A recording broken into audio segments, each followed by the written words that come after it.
지난해 말 SUV 차량이 도로 옆 지하 통로에 추락하는 사고와 관련해 운전자와 가족들이 민사소송을 제기했습니다. 자동차 결함으로 발생한 급발진 사고므로 제조사의 책임을 묻겠다는 게 이들 주장인데 법률방송이 사고 현장에 직접 다녀왔습니다. 김정옥 변호사가 97대 서울지방변호사회장으로 당선되면서 재선 성공으로 서울변회를 2년 더 이끌게 됐습니다. 김 당선인은 당선 직후 회원 여러분의 엄중한 선택에 무게를 되새기고 최선을 다하겠다는 소감을 밝혔는데 자세한 내용 전해드립니다. 시청자 여러분 안녕하십니까? 로포커스 시작하겠습니다. 지난해 12월 강릉에서 발생했던 교통사고가 최근 온라인상에서 뜨거운 감자였습니다. 이 사고로 차에 타고 있던 12살 손자가 숨지고 60대 여성 운전자였던 할머니는 크게 다쳤습니다. 급발진 사고가 아니냐는 말이 많은데 직접 증거를 찾아 나선 유족들은 올해 초 자동차 회사를 상대로 민사소송을 냈는데요. 김혜인 기자가 취재를 위해 현장에 다녀왔습니다. 평일 오후 강릉의 한 교차로입니다.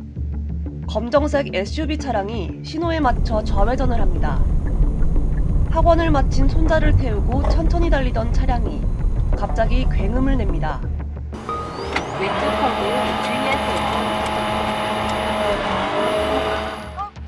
곧이어 이 SUV 차량은 앞서가던 흰색 차를 들이받고야 맙니다.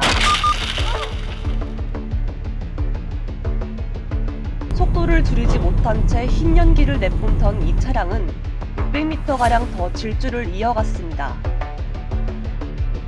사고 직전 운전자의 당황한 음성이 블랙박스에 남았습니다. 아이고 이게 왜 안 돼? 코피 났다.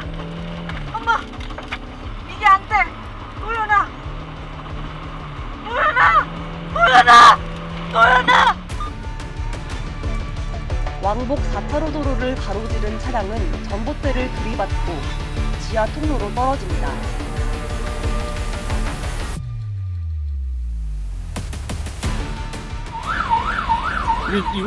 이 사고로 운전자 60대 할머니가 크게 다쳤고 뒤에 타고 있던 12살 손자는 목숨을 잃었습니다.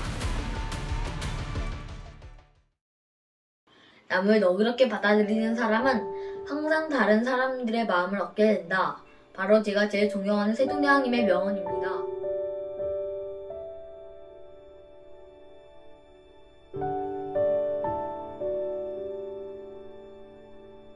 운동과 음악, 역사를 좋아했고 약자를 대변하는 변호사를 꿈꿨던 고 이도현 군. 카타르 월드컵 브라질전이 열렸던 12월 6일 새벽, 함께 축구를 보고 평소와 같이 등교하던 모습이 아버지에겐 마지막이었습니다. 사고 원인을 급발진으로 보고 있는 유족들은 장례 절차가 끝난 뒤 직접 CCTV와 블랙박스 영상 수집에 나섰습니다. 왜 도연이가 이렇게 갑작스럽게 갈 수뿐이 없었는지에 대한 사고 원인 규명을 해야 되겠다는 생각과 어머니가 평생 안고 가야 될 그 고통의 무게를 조금이라도 덜어드리려고 어머니 잘못이 아니다. 8년간 손자의 등하원을 맡아온 할머니는 자동차 정비 기록을 꼼꼼하게 기록해왔습니다. 평소 차분한 성격인 할머니가 손자를 태우고 시속 100km가 넘는 속도로 달렸다는 건 믿을 수 없다는 게 유족 측 주장입니다. 꾸준하게 9년 정도는 강릉에서 계속 운전을 하셨고 아는 길만 다니셨던 분이라 속도도 내실 줄 몰라요. 80km 이상 밟아보신 적도 없으시고 워낙 차분하신 분이라 운전을 급하게 하시는 분도 아니시거든요. 근데 정말 수십 번 돌아다니죠. 수십 번 왔다 갔다 하고. 아버지는 갑자기 아들을 보는 슬픔을 견디며 사고 원인을 밝히기 위해 현장을 수십 번 찾았습니다. 사고가 난 곳을 한참 바라보다 눈시울이 붉어집니다. 처음에는 너무 감정이 격해지고 눈물이 많이 나고 지금은 그래도 그전보다는 좀 많이 나서 그런데 또 올라오는 감정은 어떻게 억누를 수가 없는 것 같아요. 약 2달이 지난 지금 사고 현장에 심하게 기울어진 전봇대가 당시의 충격을 고스란히 보여줍니다. 당시 현장을 목격한 이들은 엄청나게 큰 소리가 났다고 한 목소리로 말했습니다. 그러니까 있을 수 없는 경험이죠. 그러니까 저희도 이 정비를 하면서 웬만한 소음은 보지를 않아요. 저기 휠보차 여기서 상태를 봤거든요. 그러니까 누가 봐도 큰일이 났다고 생각하고 소리만 꽝 소리만 나고 천둥 치는 소리지 뭐. 결국 폭탄 터지는 소리죠. 꺼내주고 싶었는데 꺼내주지 못하겠더라고요. 자동차 관련 소송을 주로 맡아온 하종선 변호사는 사고 소식을 듣고 직접 유족에게 연락했습니다. 하 변호사는 명백한 급발진 사고라고 설명했습니다. 참 아까운 어린 생명이 앗아가게 된 것은 우리 어른들의 책임이 크다. 이 급발진이라는 것이 분명히 있는데 전문가들도 운전자의 실수가 아닌 급발진 현상으로 인한 사고라고 분석했습니다. 급발진의 요소는 이 차에서 여러 가지가 다 겹쳐 있어요. 이렇게 시간이 길 때는 운전자가 실수할 가능성은 굉장히 적습니다. 거의 희박하다고 봐야 돼요. 현재 국과수 조사가 진행 중인 가운데 유족들은 지난달 10일 제조사를 상대로 민사소송을 제기했습니다. 그냥 도현이가 너무너무 보고 싶어요. 정말 하루하루 도현이가 너무 보고 싶지만 볼 수 없는 현실이 사실 너무 힘들고, 그래서 사고의 원인 규명을 더 애타게 뭐래도 도현이한테 해주고 싶어서 그렇게 지금 발로 뛰는 것 같아요. 네. 법률방송 김혜인입니다. 스튜디오에 김혜인 기자 나와 있습니다. 김 기자, 앞서 이제 취재한 리포트에서 전문가들이 지금 하나같이 급발진 현상이라고 분석을 했지 않습니까? 더 구체적으로 설명 좀 해주시죠. 네, 맞습니다. 전형적인 급발진의 요소는 다 갖추고 있다는 게 자동차 급발진 연구회장인 김필수 대림대 자동차학과 교수의 말인데요. 굉음이 생기고 배기가스가 뿜어져 나오고 브레이크가 작동하지 않는 등 운전자가 제어할 수 없는 상태가 된다는 점이 공통된 요소인데 이를 다 갖추고 있다는 겁니다. 또 보시는 것처럼 타이어 지문이라고 불리는 스키드 마크가 도로에 나타나 있죠. 스키드 마크는 자동차가 급브레이크를 밟았을 때 타이어가 노면과 마찰하며 생기는 자국을 말하는데요. 김 교수는 이러한 것들이 운전자가 적극적인 의지를 가지고 차를 세우려고 노력했다는 증거라고 설명했습니다. 차의 가속력이 굉장히 센 거예요. 그러니까 운전자는 브레이크를 밟든지 해가지고 세우려고 하는데 차는 튀어나가니까 바닥에. 네, 사고 당시 핸들을 잡았던 이 운전자 할머니가 현재 교통사고 특례법 위반 혐의로 지금 입건이 돼 있습니다. 급발진 여부를 두고 이제 법적 분쟁으로 가게 됐죠. 네, 유족들이 진실 규명을 하고자 자동차 제조사 측을 상대로 손해배상 소송을 냈습니다. 이 민사소송의 쟁점은 차량의 결함으로 인해 운전자가 이를 통제할 수 없었다는 점을 입증하는 것인데요. 유족들을 대리하는 하종선 변호사는 급발진 현상의 요소들을 모두 갖추고 있는 점, 충돌 회피 운전을 최소한 2차례 한 점, 그리고 자동 긴급 브레이크 장치인 AEB가 작동하지 않은 점 등을 근거로 뽑았습니다. 하 변호사의 설명을 직접 들어보시겠습니다. 우리나라 대법원이 2000년에 판결을 통해서 인정한 이른바 결함의 추정 법리가 적용될 수 있는 사건이다. 이 사건에서 30초 넘게 운전자가 페달 오조작 착각을 했다 하는 것은 경업칙에 반하는 거 아니냐. 자, 그렇다면 자동차 제조사 측 어떤 입장인가요? 네, 사측은 아직 국과수 조사가 마무리되지 않은 상태이기 때문에 입장을 말씀드리긴 어렵다고 답했습니다. 네, 원론적인 답변을 내놨는데요. 자, 유족들의 적극적인 노력으로 증거 자료가 굉장히 많이 확보가 돼 있는 상태인 것 같습니다. 그런데 이 과정에서 좀 아쉬움이 있었다고요? 네, 우리나라는 사고가 났을 때 그 차량에 결함이 있었다는 사실을 그 운전자가 직접 밝혀야 합니다. 이런 이유에서인지 급발진 의심 사고가 자동차 결함 때문이었다고 명확하게 판단이 내려진 사례는 아직 국내에 한 건도 없습니다. 유족은 입증 책임 전환이 이루어져 사측이 사고 원인을 직접 규명했으면 좋겠다고 호소했습니다. 도연이가 그 차 안에서 느꼈을 공포를 매주 대하거든요. 그럴 때마다 너무 힘든데도 불구하고 이 사고의 원인이 유가족이나 사고 당사자가 밝혀내야 되는 너무 이 답답한 대한민국 현실에 또 국과수 보고서에는 현재 차 상태에 대한 기록만 돼 있기 때문에 사고 당시에 어떤 현상이 있었는지는 알 수가 없습니다.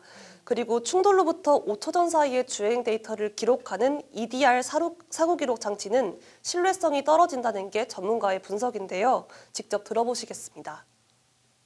전자제어 이상이기 때문에 급발진은 흔적도 남지 않고 재현도 불가능해요. 그게 국과수에서 나온 결과가 똑같아요. 그 EDR에 기록된 속도와 5초 전 속도의 가속 페달을 5초 동안 그 계속해서 100% 밟았다 하는 거하고는 괴리가 되는 거죠. 모순이 되는 거죠. 국과수나 이제 자동차 업계에 종사하는 사람들은 이 EDR 기록을 급발진 사고의 면죄부로 활용을 한 거죠. 네, 무엇보다도 가족을 잃은 이 유족들이 조금이라도 피해를 회복하는 게 중요할 것 같네요. 앞으로도 있을 소송에도 좀 관심을 갖고 지켜봐야겠습니다. 이번 주 여기까지 듣도록 하겠습니다.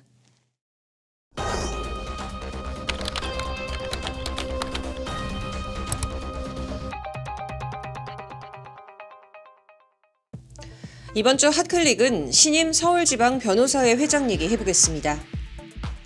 제97대 서울지방 변호사회 회장에 기호 2번으로 나섰던 김정욱 변호사가 당선됐습니다. 지난 30일 서울 중구 롯데호텔에서 열린 2023년 정기총회에서 개표가 진행됐는데요.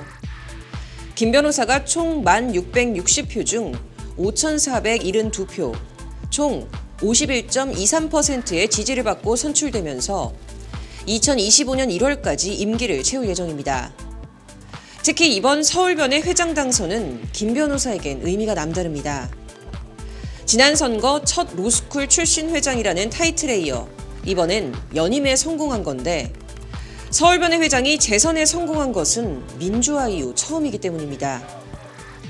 개표 결과가 발표된 직후 김 변호사는 기자회견을 통해 최초의 재선 사례라고 들어 영광스러우면서도 한편으로는 어깨가 무겁다고 당선 소감을 밝혔는데요.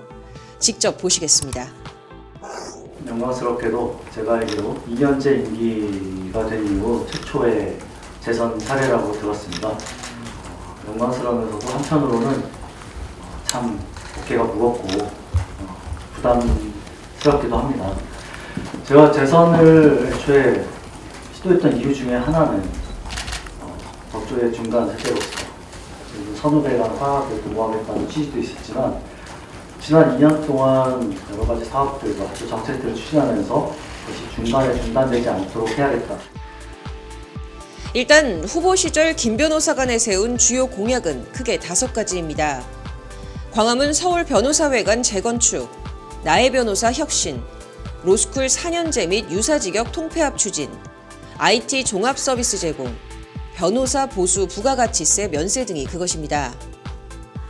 특히 대한변협과 서울변의 선거 모두 최대 쟁점이 됐던 온라인 플랫폼과 관련해 새 임기 중 공공 플랫폼인 나의 변호사의 내실화를 위해 관련 부처들과 힘을 합치겠다는 게 김 변호사의 구상입니다. 제 주장은 그렇습니다. 법원하고 법무부와 공동으로 운영하는 시스템을 해서 정말 완전한 공공 플랫폼으로서 자리를 잡게 하는 게 첫 번째 구상이고요.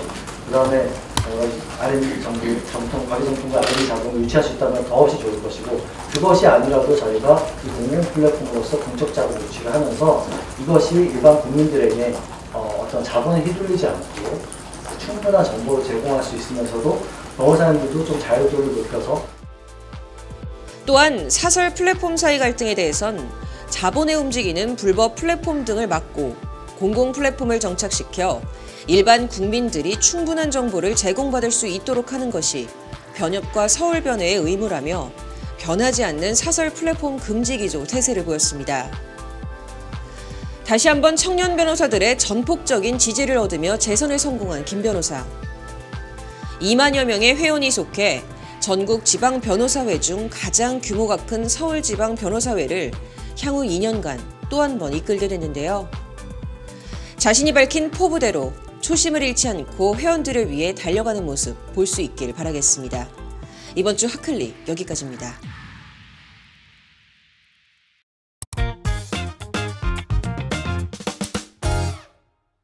전문가가 말해주는 돈 되는 법.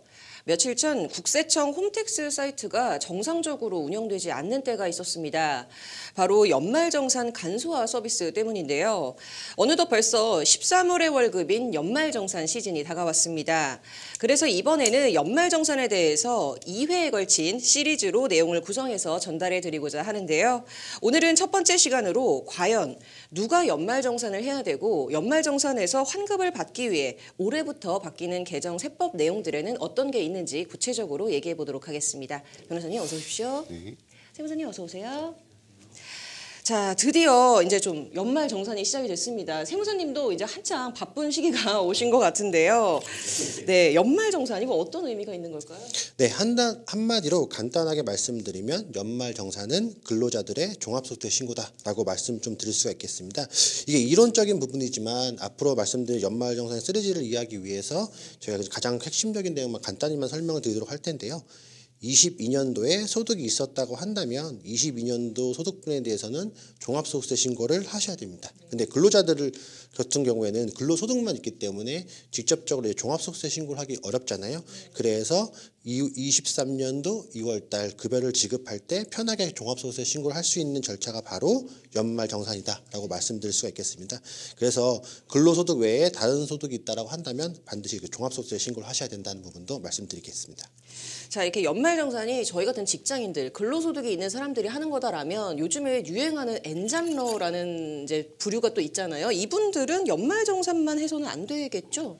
네, 맞습니다. 근로소득 외에 이제 또 다른 소득이 있다면 연말정산 후에 종합소득세 신고를 하셔야 됩니다. 네. 가장 뭐 대표적으로 이제 근로소득도 있고 뭐 사업소득이 별도로 있다든지 아니 근로소득과 뭐 기타 소득을 좀 많이 받으셨다든지 뭐 이런 경우에는 반드시 그 종합소득세 신고를 하셔야 됩니다. 그래서 연말정산은 이런 분들 같은 경우에는 하셔도 되고 안 하셔도 되고 그렇습니다. 또 만약에 2022년에 근로소득세 외에 이제 퇴직소득 또는 뭐 양도소득 그리고 2천만 원 이하의 뭐 금융소득이 있으면 종합소득세 신고 의무가 있기 때문에 신고 의무가 없기 때문에 연말정산만 또 하시면 됩니다. 네. 자, 결국에는 근로소득 외에 또 다른 소득이 있다. 이러면은 종합소득세를 반드시 해야 되겠다라는 말씀이신 것 같고요.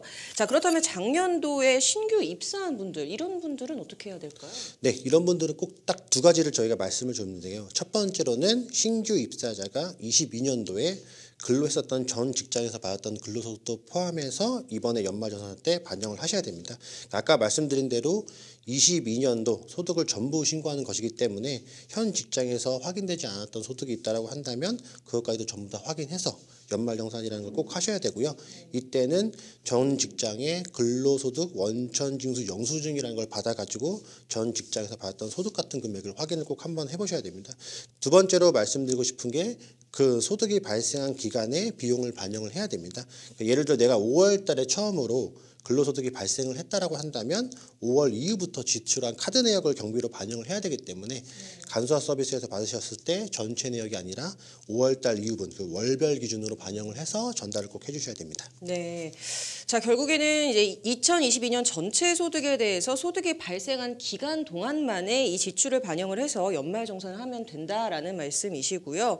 자, 그렇다면 사업소득이 있는 분들, 이 연말정산 때 환급을 많이 받는 게 오히려 좀 안 좋을 수도 있을까요? 네, 맞습니다. 앞서 설명드린 대로 이제 근로소득과 이제 다른 종합소득세 신고소득이 있다고 하신다면 연말정산 때 많이 환급받으면 오히려 종합소득세 때는 또 많은 세금을 납부하실 수 있습니다. 결국 세금은 이제 모든 소득을 전부 포함해서 납부해야 되고 우리나라와 같이 누진세 구간의 경우에는 소득이 합쳐질수록 더 많은 세금을 납부할 수밖에 없습니다.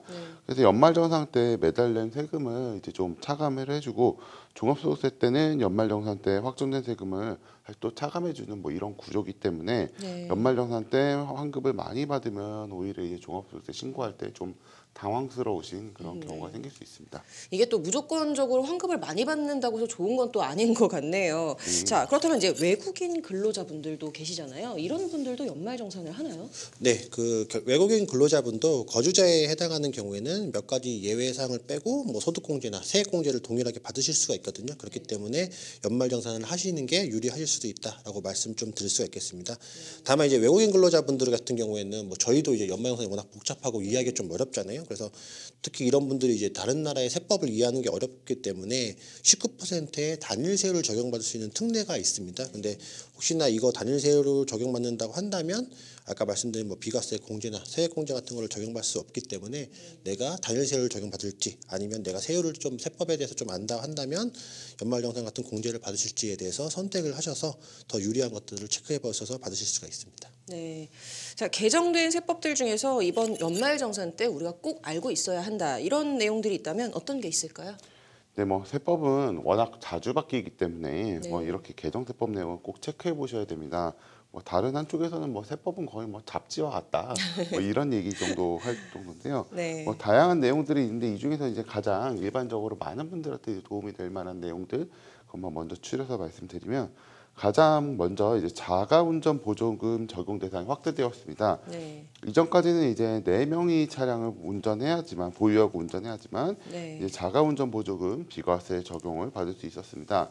그런데 이제 올해부터는 이제 본인 명의로 이제 빌린 임차한 그런 차량의 경우에도 이제 공제받을 수 있기 때문에 네. 혹시나 이제 뭐 리스나 뭐 네. 렌트, 뭐 구독 서비스로 차량을 이용하시는 경우에도 네. 공제받을 수 있는 그런 장점이 생겼고요. 네. 그리고 이제 주택 임차 차입금 원리금 상환에 이제 이 중에서 소득 공제를 받을 수 있는 한도가 연간 이제 300만 원에서 400만 원으로 이제 100만 원 정도 상향이 됐습니다. 네. 그 마지막으로 중소기업 취업자에 대한 그 소득세 감면이 연장됐습니다.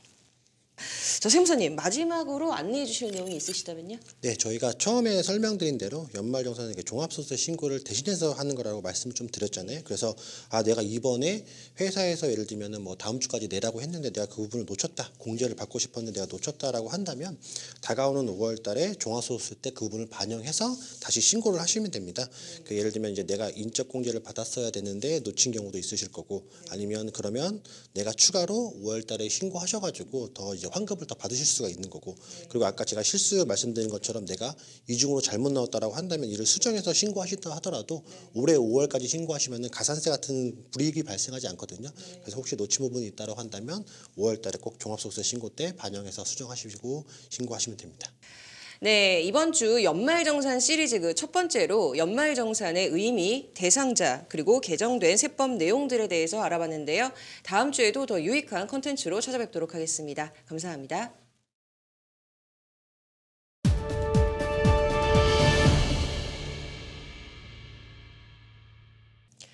이번 주 로포커스에서는 강릉 교통사고와 급발진 관련 내용 전해드렸습니다. 이번 강릉에서 발생한 사고를 보면 단순 교통사고로 종결짓기에는 주변 CCTV나 블랙박스 속 장면은 차량에 문제가 있었던 것처럼 기이해 보입니다. 아들을 잃은 슬픔과 동시에 교통사고 특례법 위반으로 경찰에 입건된 어머니까지. 법률방송 취재진과 만난 고 이도현 군의 아버지는 결국 사고의 진실을 제대로 밝히고자 재조사를 상대로 힘든 싸움을 결심했습니다. 연간 수백 건씩 발생하는 급발진 의심 사고가 모두 기계적 결함 때문일까요? 운전자의 착각이나 실수로 인한 사고도 충분히 있을 수 있으나 과학적으로 사고 원인을 밝혀낼 방법이 없기 때문에 무조건적으로 차체 결함이 아닌 운전자의 실수라는 논리는 맞지 않아 보입니다. 공정성과 전문성을 담보할 수 있는 민관 합동 검증반을 꾸려 확인하고 이번 사고 역시 제대로 된 원인 규명이 이루어져야 합니다. 로포커스 여기서 마치도록 하겠습니다. 시청해 주셔서 고맙습니다.